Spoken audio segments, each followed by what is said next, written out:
Hello, and welcome to Everything Remade, a podcast that I hope is about growth as much as it is about music. I'm Sean Decker, and I'd like you to hear something.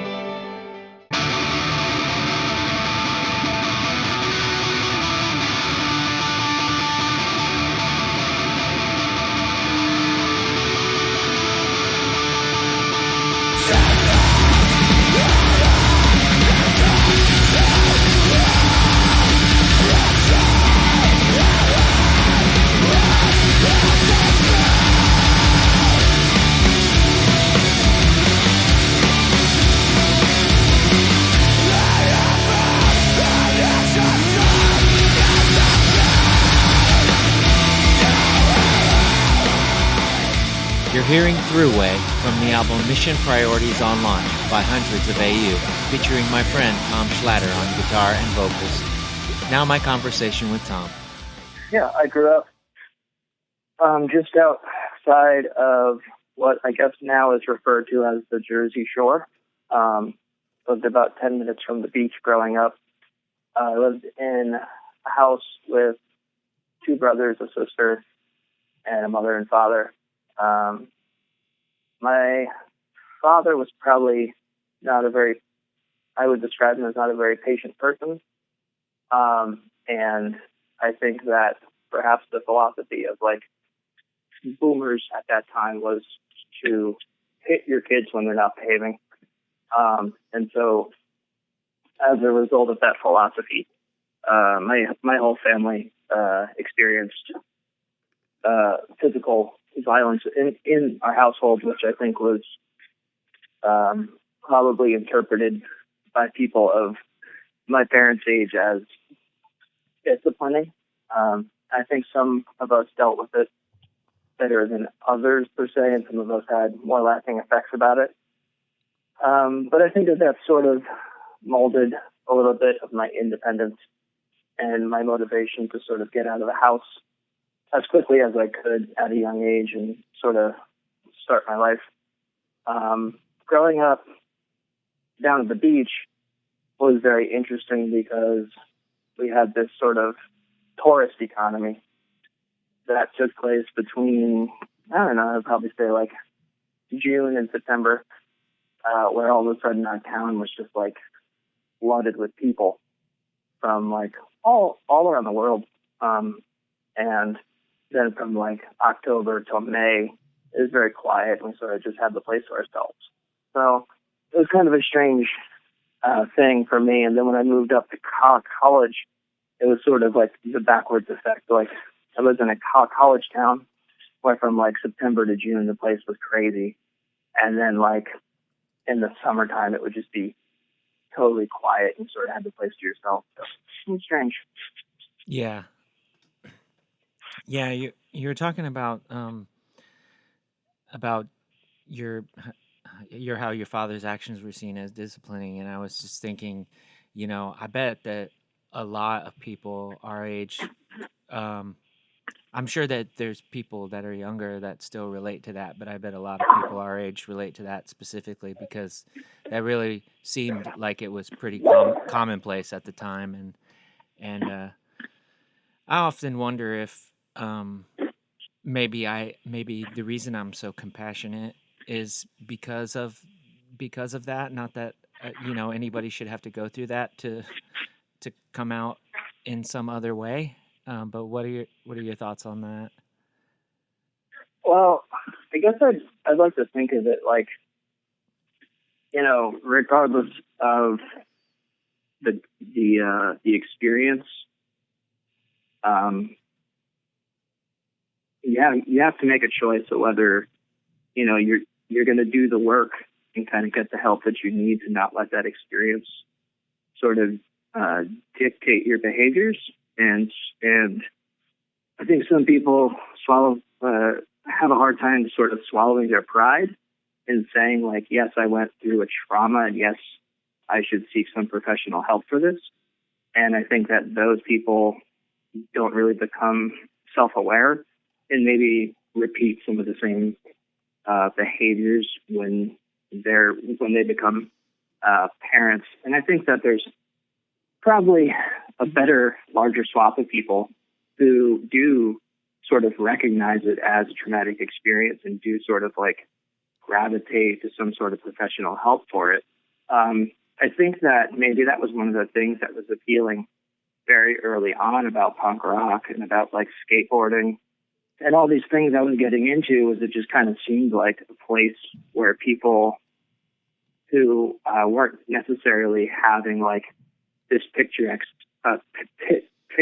experience of like a family life, we could all sort of like gravitate to these sort of, I don't know, what seemed as like rebellious forms of recreation or expression. And I think that that sort of like started the process for me to be a little bit more retrospective and, introspective and sort of like look inside myself and say like, what do I need to work on? Right.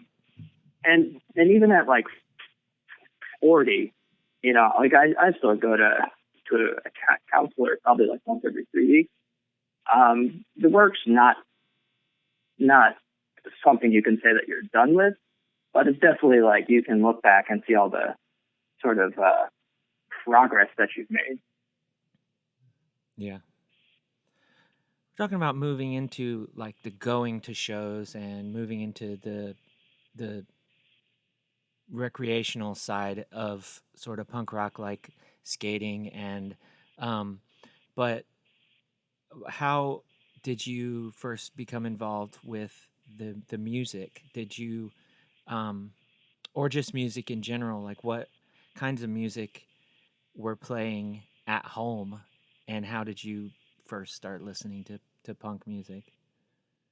Sure. I think like really early on in like when I was coming of age, when I was, you know, like when you become sort of like cognizant of what music is, you know, Yeah. I was coming of age in like the mid 80s for that. And a lot of music was not very good at that point. Yeah. I mean, there's probably like rose-colored glasses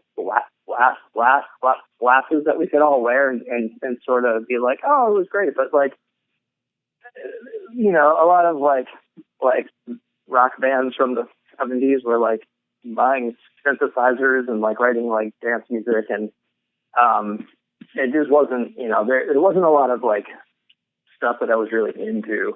And I think like what sort of like at the time the only thing that was sort of like accessible via MTV that seemed sort of rebellious was like this like kind of like glam rock explosion that was taking place back then. And Yeah. of course, like there's nothing really all that rebellious about it. I think it like freaked a bunch of people out because you had people sort of like aesthetically messing with gender roles in terms Yeah. of like you had people who identified as male with like long hair and tight pants and like makeup, but lyrically it pretty much held up the status quo. You know, there was nothing Yeah, it really like was. rebellious about it. Yeah. But it was guitars and it was loud, you know, so Yeah. it seemed Yeah. like, so to my like 10-year-old mind, like Ozzy Osbourne and like Skid Row seemed like totally rebellious compared to like, I don't know, like Whitney Houston or like Tiffany or New Kids on the Block. Yeah. So like I kind of went that route for a while, and that's what got me to play guitar. And when I started to play guitar, you know, I'm like a kid, you know, I was like 12 years old, I think, and none of those songs, like none of those like Ozzy Osbourne songs or like Def Leppard songs, like none of those songs were in my range to play at all. Yeah, they're not So like, accessible. no, it was like just totally like really really hard to play. Like I'm not a shredder, so like one day we were like hanging out at my friend's house, and his uncle comes over and he brings over these LPs that he has. He's got like the Stooges, the Jam, the Dead Kennedys. You just kind of like got all these old like punk LPs, and like you start to listen to those, and I'm like, oh shit, like this is really fast and really pissed off, and like it was sort of like you had the only way that we had seen punk before that was like kind of like a caricature in like a film, like the guy rides by with the mohawk on like a motorcycle and scares an old lady or something like that. Yeah. So this was like our first kind of exposure to like what real punk was, and then like through like skateboarding and stuff, I was seeing these ads in like Thrasher magazines for like Minor Threat or Bad Religion and stuff like that. And I was like, I should check these out. And like I took those. I was taking guitar at the time. I had like an instructor. I brought like some punk stuff to him. He just like was so pissed off. Like he was like this long hair, like tight pants, like total glam rock dude. And he was just so pissed off that I wanted to learn this, like what he considered really just basic guitar playing, And but yeah, so I started to learn those songs, and I was like, holy shit, these songs are like songs that I could play. This is cool. Yeah.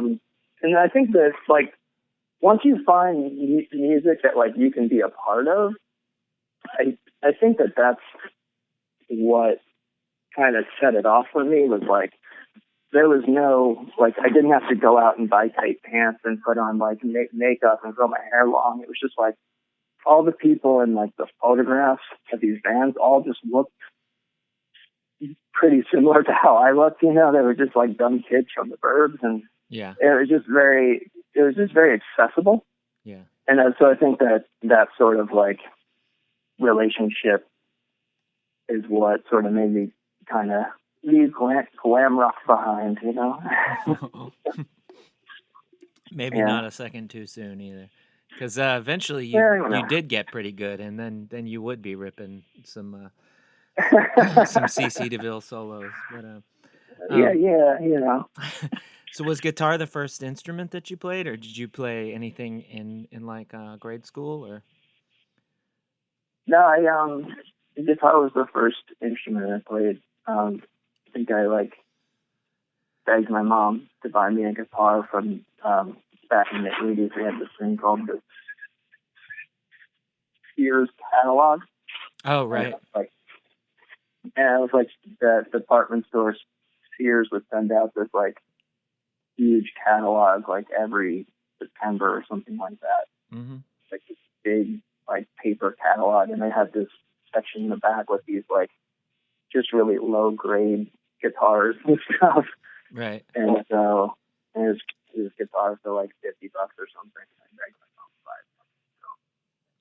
So that was my first instrument.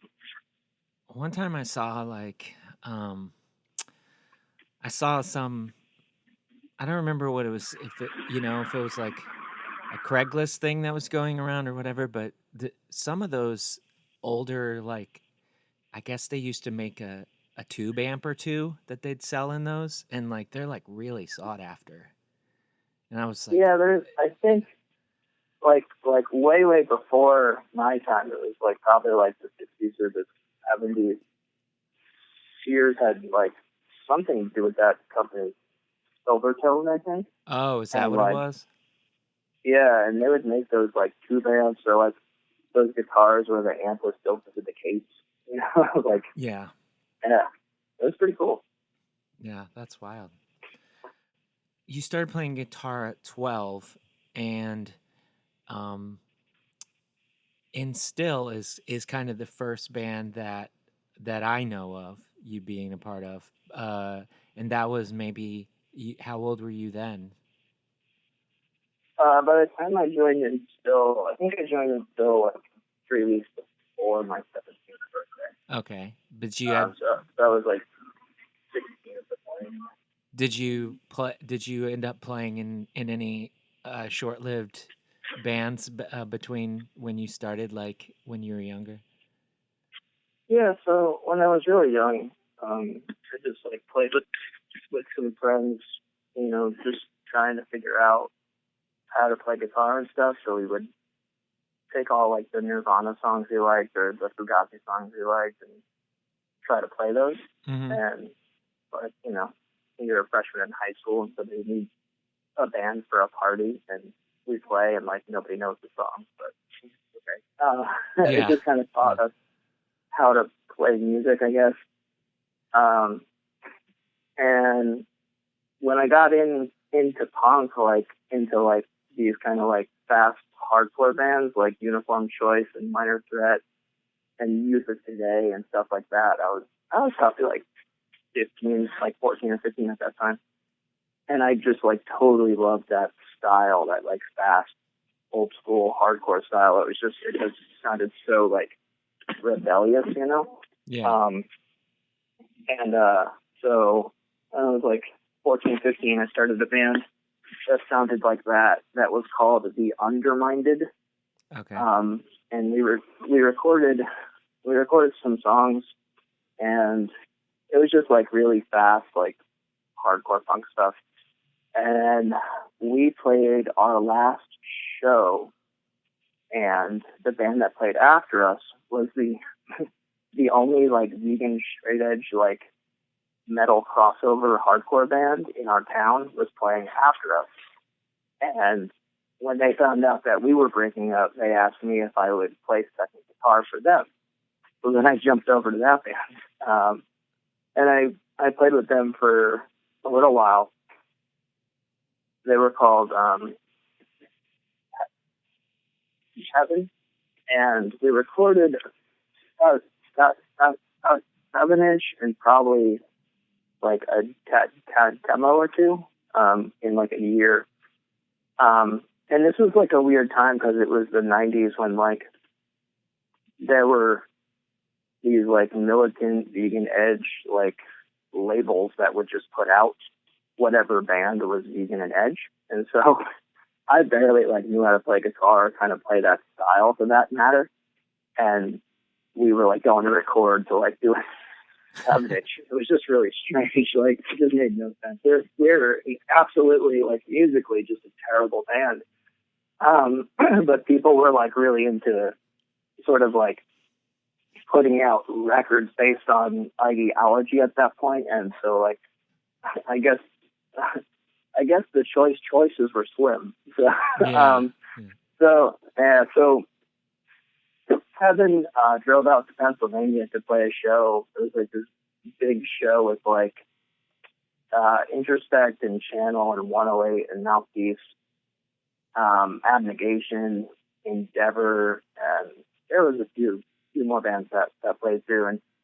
And we played, and you know we weren't very good, but we played first. And these kids came up to us and you know started to talk to us, and it turned out that they lived kind of close to us and stuff. And that turned out to be Justin and Jamie, who were in Still.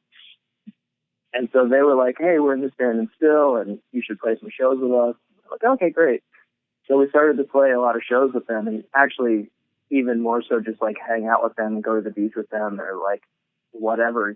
And it was like after a while, I guess Justin and Jamie were like, "Hey Tom, you should come play second guitar for Instill." So there was like this weird sort of thing in my early life playing where people were just like would see me play and then be like, "You should come play second guitar for our band." They were courting you. And that's and like that's how I would end up in bands. Is like people would just see me play and then ask me to be in their band. So Instill had already recorded a 4-song demo, and it was like kind of like pretty straightforward, like hardcore stuff.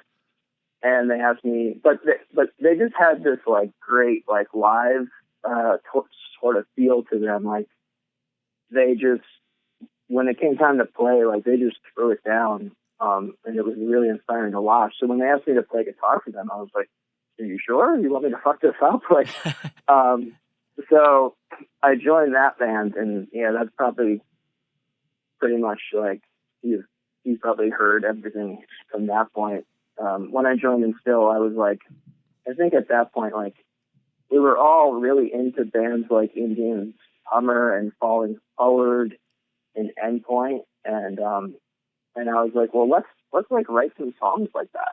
Yeah. So, like why are we playing this like sort of like straightforward stuff? Like let's try and like write some songs with like some clean parts, and let's try to like and so Instill, like from that point, I guess sort of became more of like an emo band for like for what that was called at that particular time. Yeah.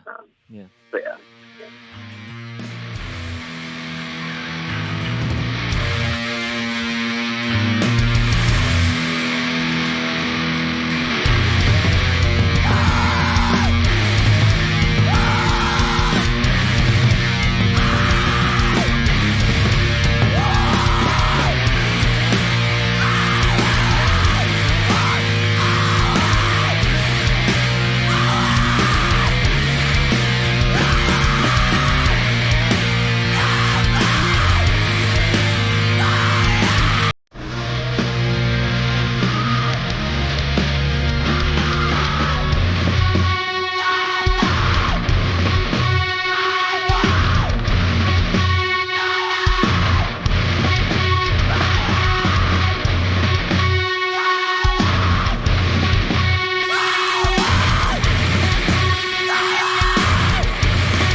So if anybody's keeping track here, if you want Tom to be in your band, and this goes for me as well, I'm just throwing that out there.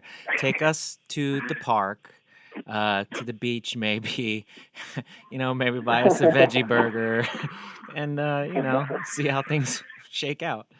Uh, but so you kind of cut your teeth there as far as like getting comfortable like writing songs and sort of like honing in on a style that you wanted to do, and then you and then you and I assume came shortly after that. Um was you and I the first band that you did any touring in, or did and still do like any longer tours? Or No, you and I was the first band that like actually like went on the road and kind of went a decent amount away from home. Well, actually, that's not true at all. Let me go back further because I totally just remembered this.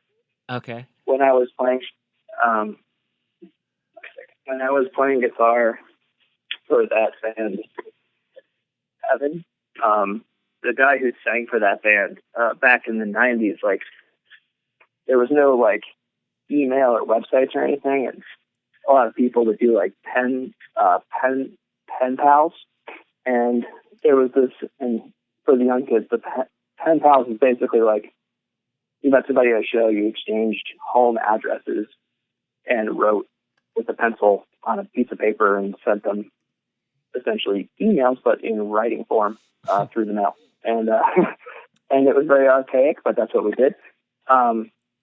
But the singer to Seven, and I'm like murdering that name. My speech impediment does not do well with that name. I'm very sorry. But he was kind of like a pen pal with all these like Beacon Edge people like all around the country. And this band from Ohio, they were from Dayton, Ohio. They were called Outcast, and it was actually like Outcast X.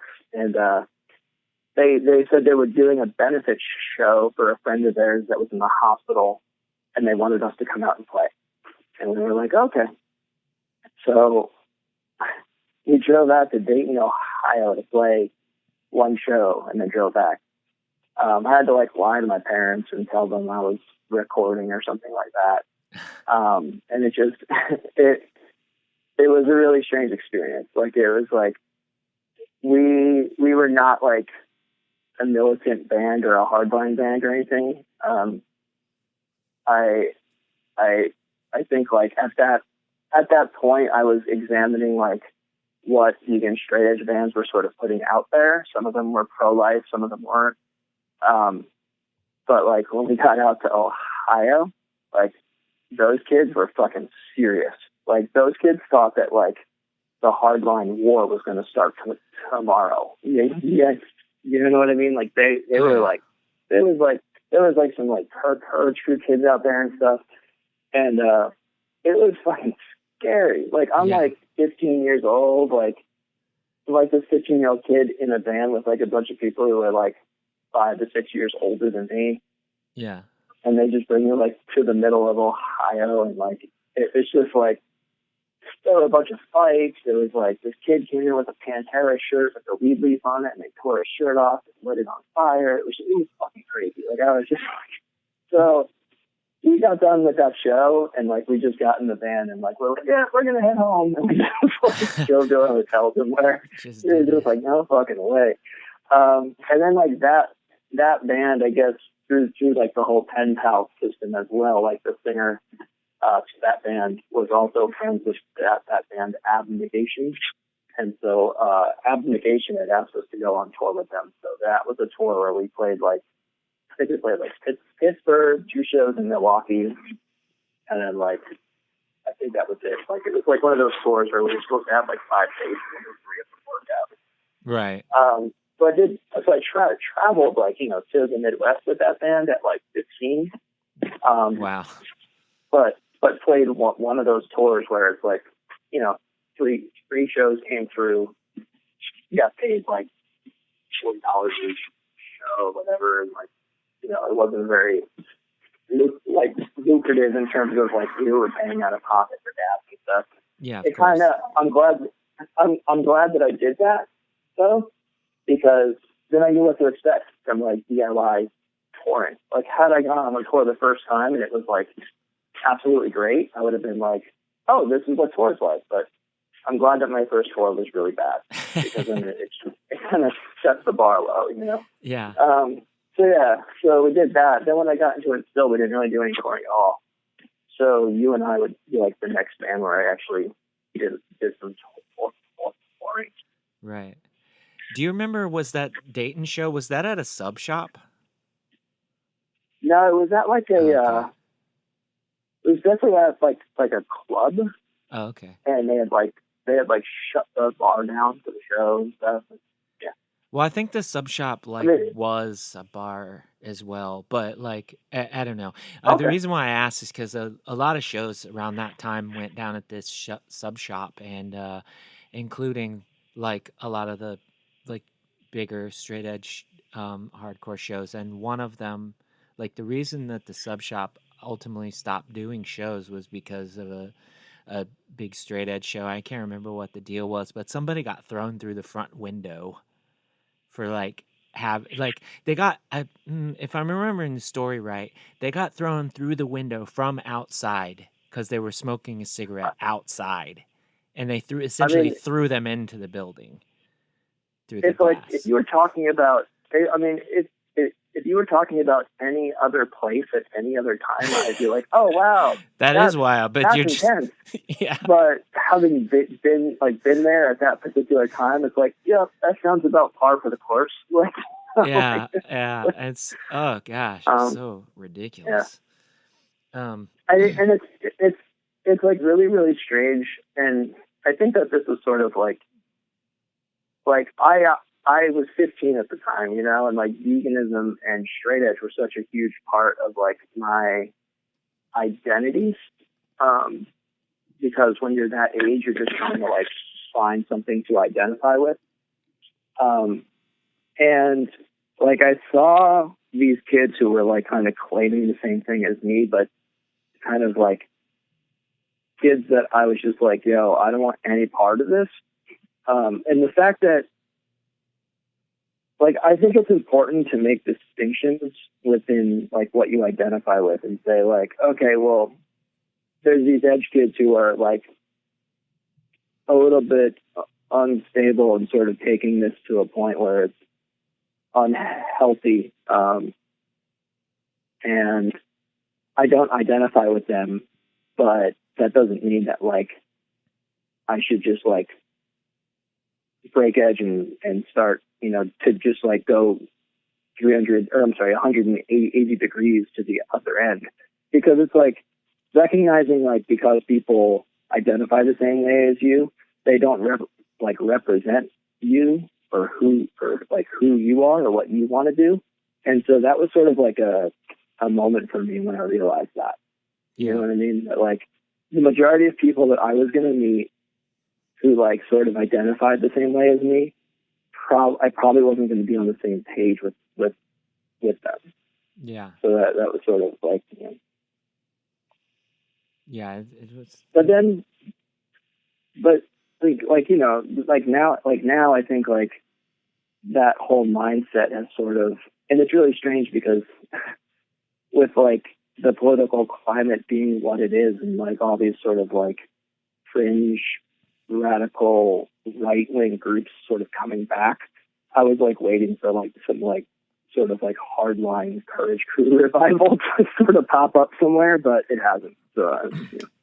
I've heard about it, but like I hear about it in like the Pacific Northwest or something. I hear about it in like Holy shit! yeah, which is like what Portland? Like are you know or something it's, like that? You're like well, that doesn't make any sense, but it seems like such a peaceful place for yeah, like that. I know. I guess it just push back, you know, or whatever, however you want to look at it. I mean, still, it's like it's wild to imagine.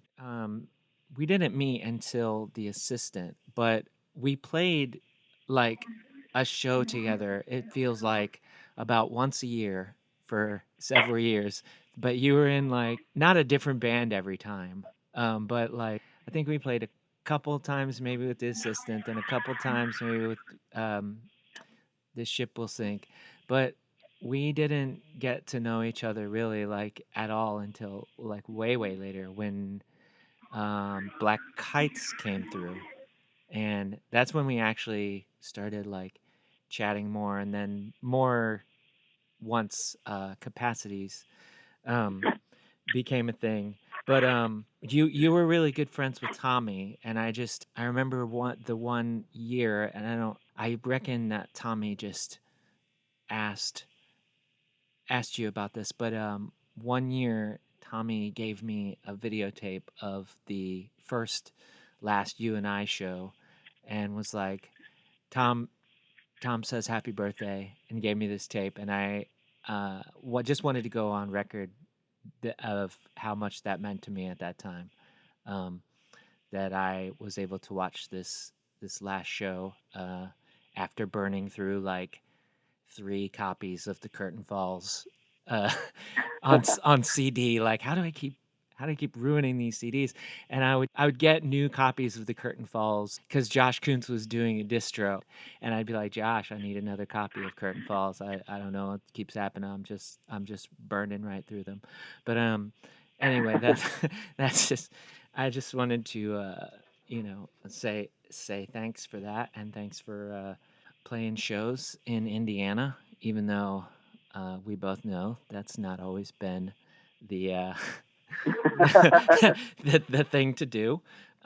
Fast forward to capacities, and you've been steady putting out stuff since the first time I ever met you. It seems like you've always had a band, you've always had a release, but we didn't really start like seeing each other a lot again until capacities.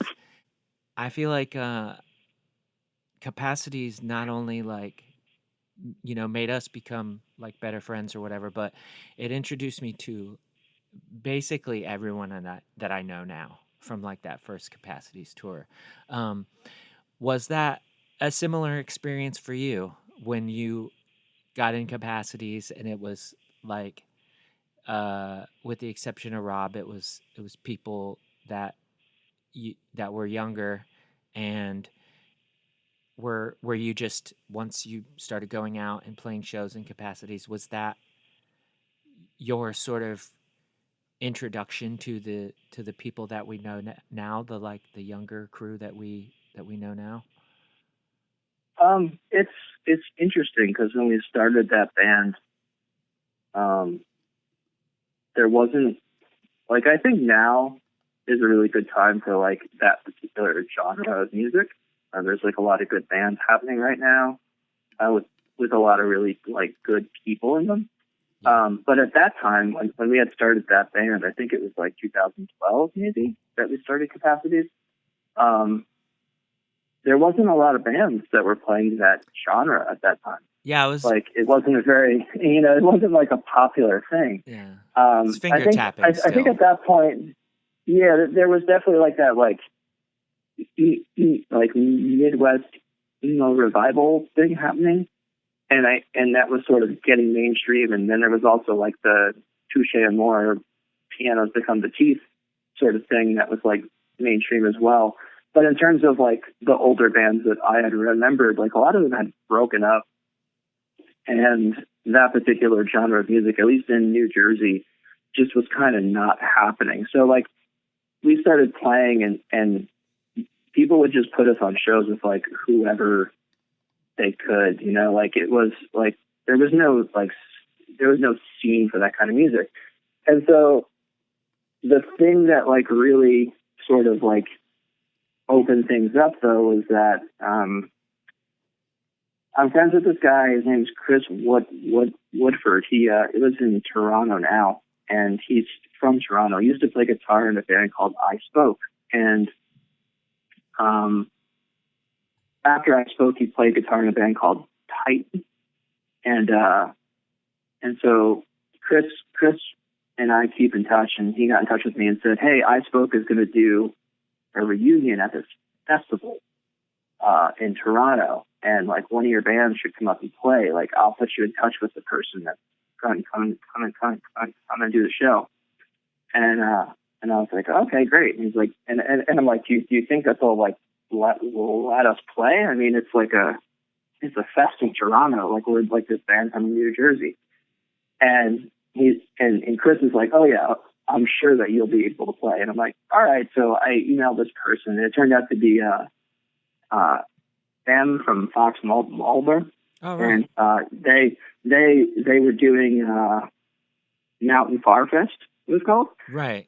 And so I like emailed them, and I'm like, "Hey, I'm in this band called Capacity. It's like, here's our band camp. Like, you know, I'm friends with Chris. It'd be really cool to play with I Spoke." Like, and writes back like, "Yes."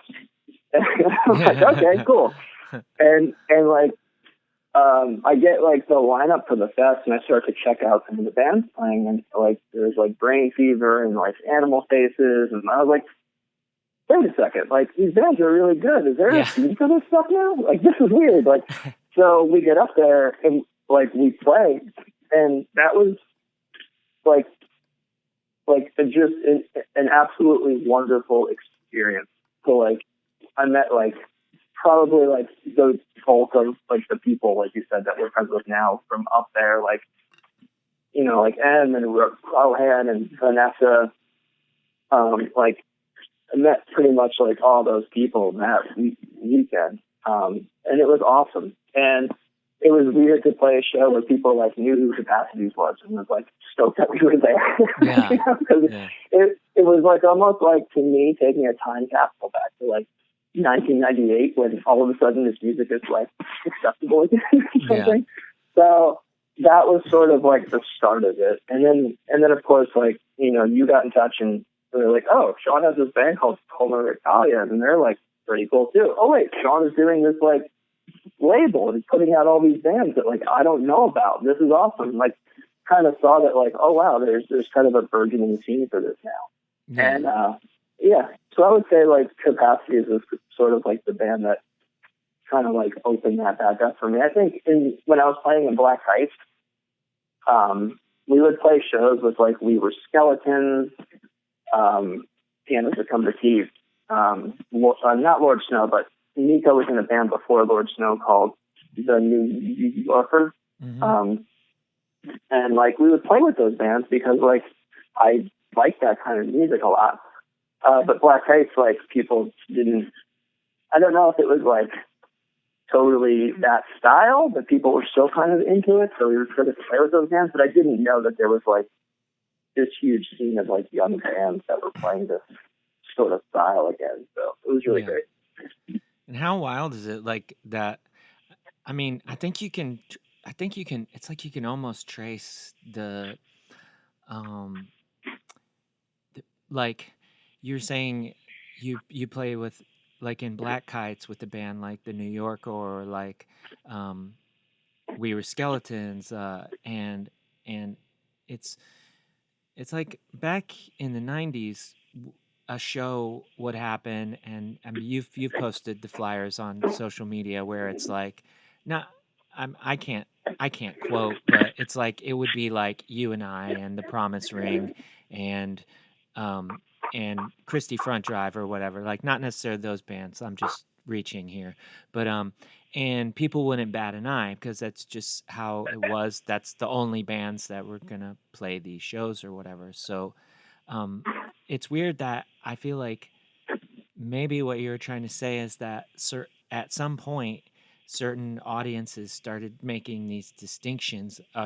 like in their own um, minds, like which kinds of bands should play shows together. And Yeah, I think that's you're making a really excellent point. When like hardcore and punk sort of became very like sub-genres, I guess you could say, yeah, and people were like, well, if we're gonna book like Half Heart, we're gonna have more bands that sound like Half Heart. If we're gonna book like Earth Crisis, we're gonna have 4 bands that sound like that, and it just these shows became very sort of stale, And I think that maybe the younger kids thought that that's what shows were like. So when a band like Black Bass would play with like Pianos Become This Deep or We Were Skeletons, people would be like, well, that's weird. But yeah, to me, it was normal, yeah, yeah. But But I feel like it's becoming less like that again, and I was wondering if maybe you can sort of trace that to like something like Bandcamp or something, just how um you know there's not a there's a lot less of of a a, s- a signifier, like particular genres are like less of a signifier of like someone's identity, like than previously. Like you can easily talk to 9 out of 10 people, and they're like, yeah, I like power violence, I also like hip hop, I also like whatever. And so I feel like the shows are starting to reflect that again in a different way. I mean, I hope they are, because like as that much as you that like. that Sorry, go ahead. that, that was always a strange thing to me when you go to a show and it's very sort of homogenous because you were like, well, nobody sits around at home and like listens to just like one style of music all day. You know what I mean? So it's Yeah, like, why would you want to go to a show and just one style of music for the whole show? Like, it seems strange to me. Like, yeah, yeah, yeah. I don't. It's wild.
something that comes up a lot in the shows that we've played together is, and we kind of touched on it a little bit already, is how that people our age, there's a, like you said before, rose-colored glasses, for this idea of what things were like in the late '90s, and you and I, and by you and I mean Tom and myself. Uh, we're surely not the only people that feel this way, but we're both very strongly like we're like, no, like anybody who thinks that things were better back then because of the fact that we did get some really good bands, just isn't paying attention. um and you often talk about just like what you're saying before. Right now, arguably, like, j- uh as far as musicianship goes, like, just there's just some of the most talented people that I've ever known, and just like good, genuine people with like good politics. um what do you think is the biggest difference, like, between the people at shows then and the people at shows now, whether it's people in bands or just people at the shows? Well, I talked about this a little bit. I got interviewed for like a podcast or something that this person, Ellie Kovacs, is their name is. All right. Yeah. Yeah. Um, and so by the end of the '90s, like I think, like if you look at like a lot of '90s hardcore, it was very like ideology focused and very political, and I think that that's a good thing. It was very confrontational though too, and I think maybe like the rest of like it wasn't something that was like palatable to like a large swath of people, but I think it was like, for me, like hearing bands like Teen Dresch or like Los Frutos early on was very important to me. It had a profound impact on me as like a white male from the burbs. Um, and so like I was all about it. And by the end of the '90s, there was like this like huge backlash. There was like this huge sort of like DC backlash, and that sort of coincided with like the rise of like the screamo genre or scene or whatever that was happening at that time.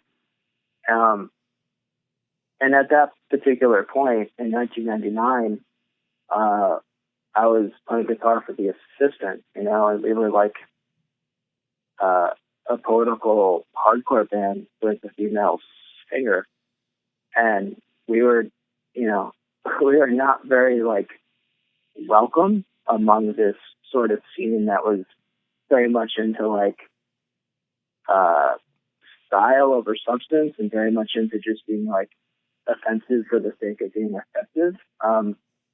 And it was sort of like a very draining experience for us.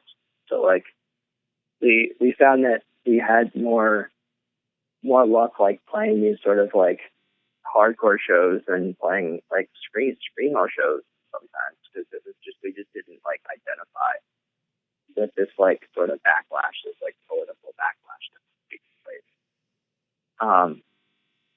As opposed to now, I think that inherently a lot of the people who get into this particular genre of music and this little like DIY sort of subset, um, I think just by virtue of the time and like growing up now, are way more like politically aware and are way more like socially aware, and it's not a choice. Where like I remember having conversations with people back then, where people just being like saying things to the effect of like, well, I just don't think girls should play in bands. Like now, if somebody was to say that at the show, people would be like, "Get this person the fuck out of here," Yeah. Like, Yeah. whereas like back then, it was like an acceptable held opinion that like girls shouldn't play in bands, and so that was sort of like the climate that we were in, and I think like homophobia and homophobic language was like par for the course back then, and like just like whatever backlash like to like politics could be had, that's what was happening then, and it was just a very sort of like negative sort of scene at the time. It was also like really focused on like drugs and partying, which was like something I wasn't really into at all. So it's like there was a lot about that scene that just didn't appeal to me. I think like some of those bands that may be getting back together now as like 40-plus-year-old people are kind of past that sort of like point in their life where they were just trying to prolong their adolescence. And so like they're doing it in a way that maybe seems a little bit more focused and maybe like a little less reactionary, I guess. Yeah.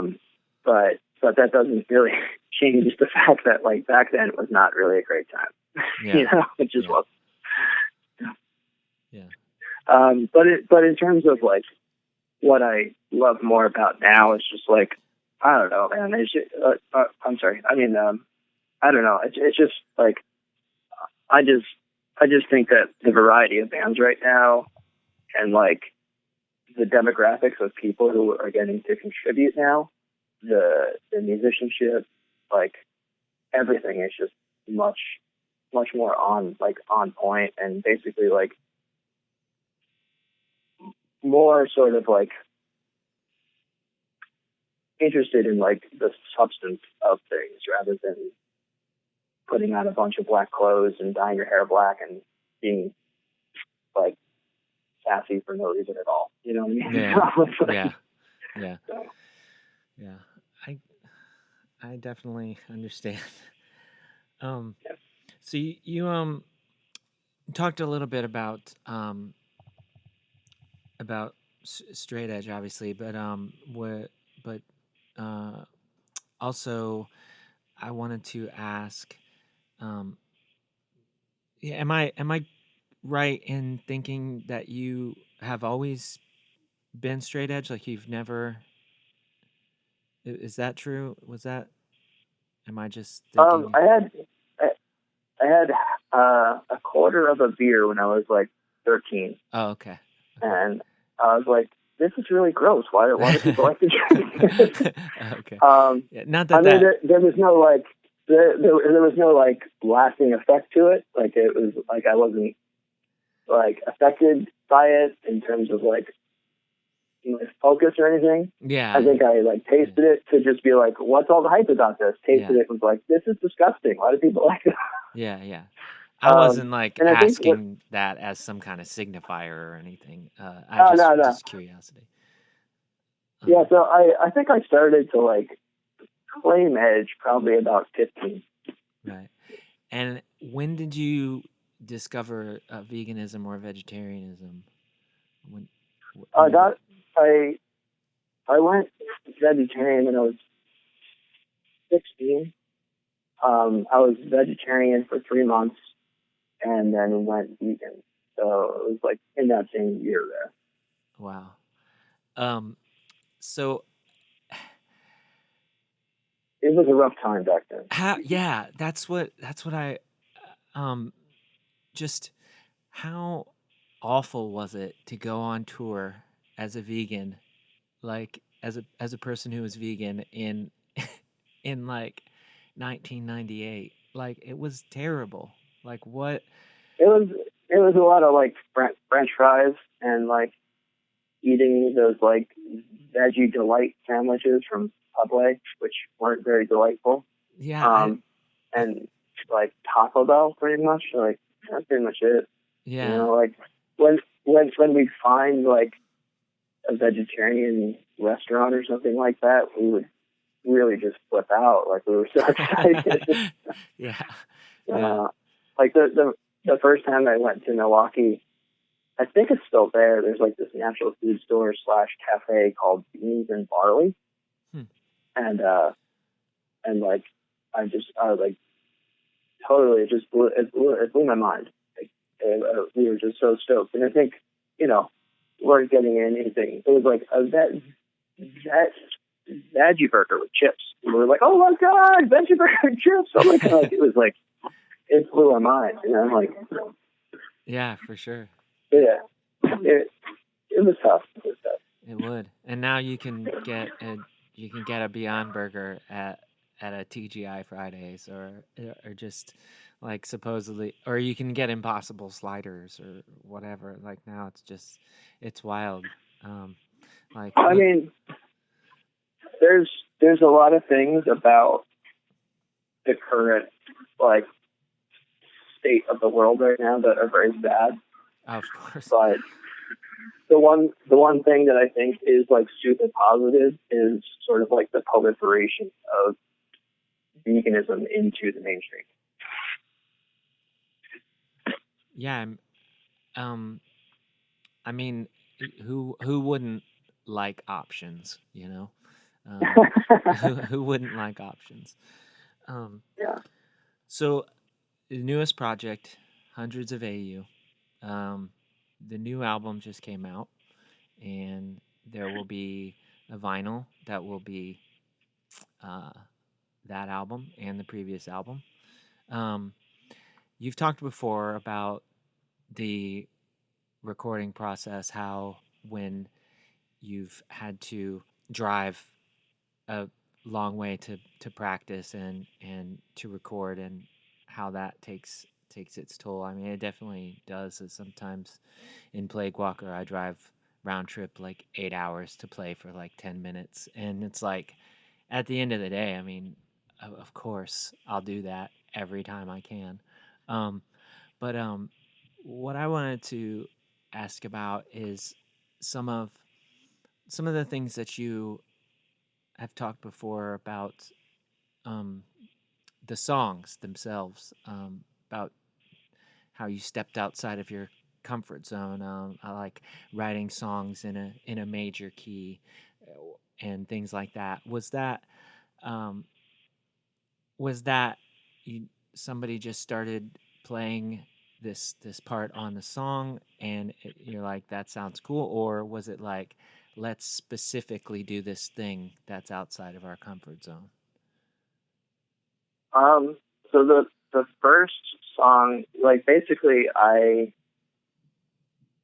like I definitely wanted to like challenge myself from like a standpoint of like writing songs, but I also felt like the first record sort of gave the band a good opportunity to learn how to like play music together and sort of like learn each other's strengths and stuff like that.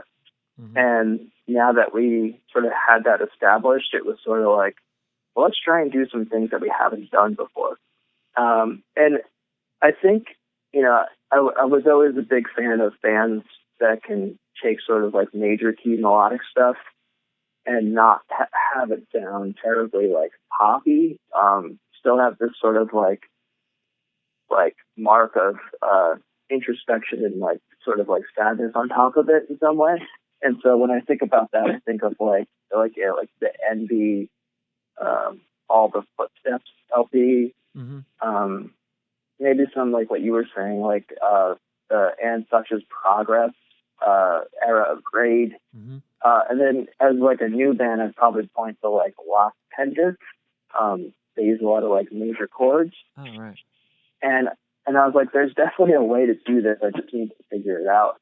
And so what happens with this band is I usually write songs at home with a little drum machine, and I'll play like two guitars and a bass, and I'll send them sort of like this initial skeleton of what the song is.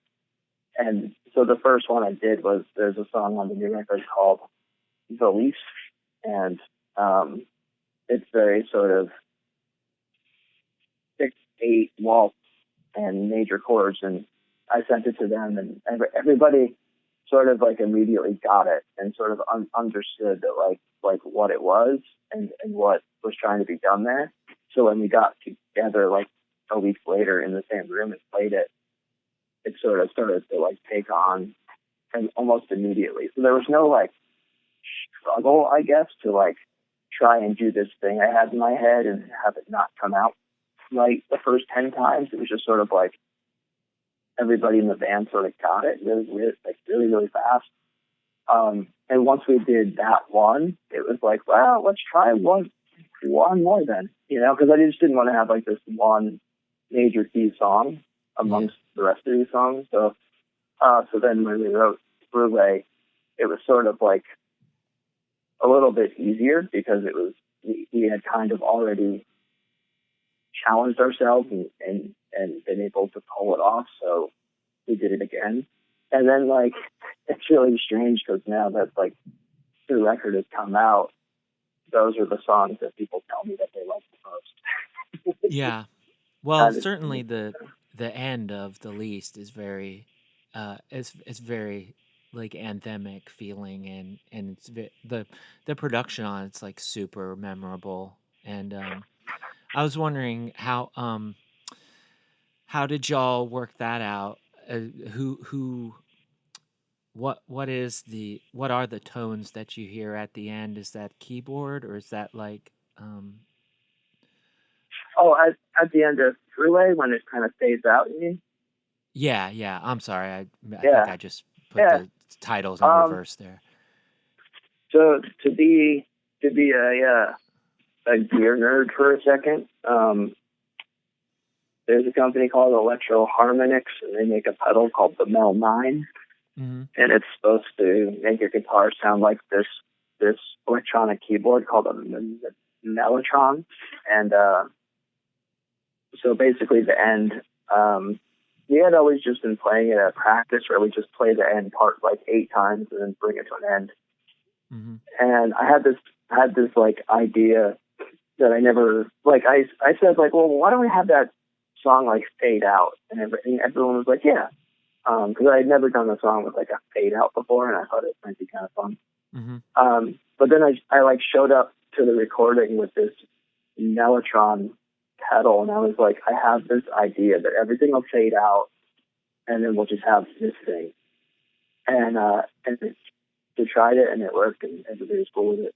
So Yeah, it was, it's awesome. I think I was wondering if that was like something. now. Sorry. Sorry, go ahead. Oh, Yeah, go I ahead. was really curious if that was something that happened spontaneously. It kind of sounds like it was pretty spontaneous, so that's very cool. Yeah, But I'm yeah. It sorry. was sort of like it was definitely like the day of sort of like I'm going to bring this thing and let's see if we can do it. There was no planning. We didn't plan it Yeah. out. Well, it's There's another song on there called No Sweet Home, and that song, the end of that song, I wrote a week before recording. We had never played it at practice.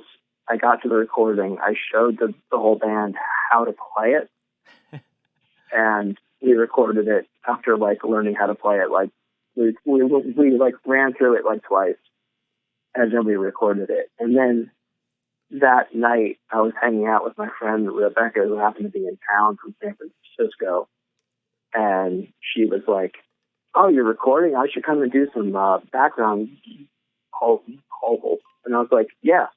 So, like, in addition to having like shown the band the part that day and recorded it, then that night we made this decision that Rebecca was going to come and sing on it. So like that song just spontaneously came together in like 24 hours. That's That was awesome. kind of crazy. Yeah. That's a great spot on there as well. I like the addition of the extra vocals. It's very very good. Thank you. Yeah, it's she I killed think it. I'm not sure if you had met Rebecca before. She roadied for the assistant on I like a really, really long tour. And I think when we played Fort Wayne on that tour, you had just had Ari. And you had oh Ari at first show with like these huge earmuffs on, and that's Yeah. we're like, you brought the baby to the show. I bring the baby Yeah. everywhere. Yeah, like, yeah, I brought the baby to the show. Yeah, that was wild. Those Fort Wayne shows were a good time. Ari also went to a Majority Rule show there where Ari stayed upstairs and was just learning to crawl at the time, and then so my partner at the time and I were taking turns going down to watch They probably played for like 15 minutes, but we were taking turns going back and forth to watch Majority Rule and watch Ari, and it was very cool when Plague Walker played with them at the last 7 Days of Samsara show. I was like, "Do y'all remember this?" And they kind of did, and it was a very cool little chat to have. Well, I'm gonna think this is a good time to wrap things up. We could probably just sit here and do this all night, but I wanted to I wanted to say I wanted to give a brief recap of anybody that's listening that's not familiar with Tom's stuff, definitely check out You and I, The Assistant, This Ship Will Sink, Black Kites. I'm gonna forget like a ton of them. Capacities, What of Us, of course, Hundreds of AU. Tom and I have a couple projects we've done together. One of them was Never Better, Never Better with Vanessa. I like that. Never Better. I like never better. Yeah, it sounds very New Jersey. It makes you go home. Good. And Metastatic, which we did with Steph from Listless. Yeah. We we've got other stuff cooking as well. But anyway, definitely dig into Tom's back catalog. But Tom, I have a special request. I would like you to leave us with a story. So for those of you that don't know, Tom did some vocal tracks on Thursday's Full Collapse album. And one of the songs was called Cross Out the Eyes. Tom did like vocals on that song, and then Tom was contacted by the band about doing a music video. So if you could leave us with that story, that'd be great. I was never contacted by the band to do a music video, but I did tell you once that had I ever been contacted by the band, I would have told them at the time. Well, when I was a kid, there was this music video featuring Paula Abdul, who went on to become a host of American Idol for the young folks.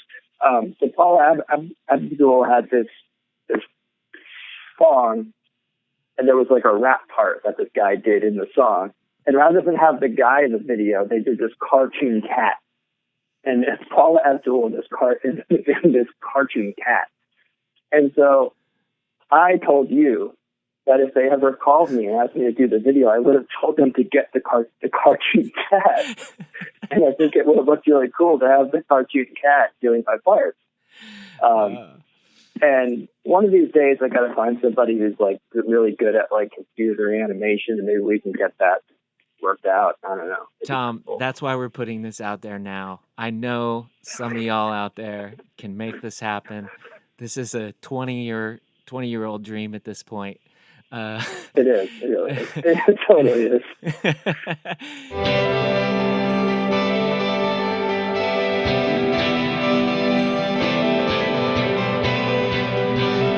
That was my conversation with Tom Schlatter. Over the years, Tom's inspired me to write more music, to be a better person, and to live a better life in general. And I just want to thank you again, Tom, for taking the time to talk with me and for always being a friend. Until next time, do good things.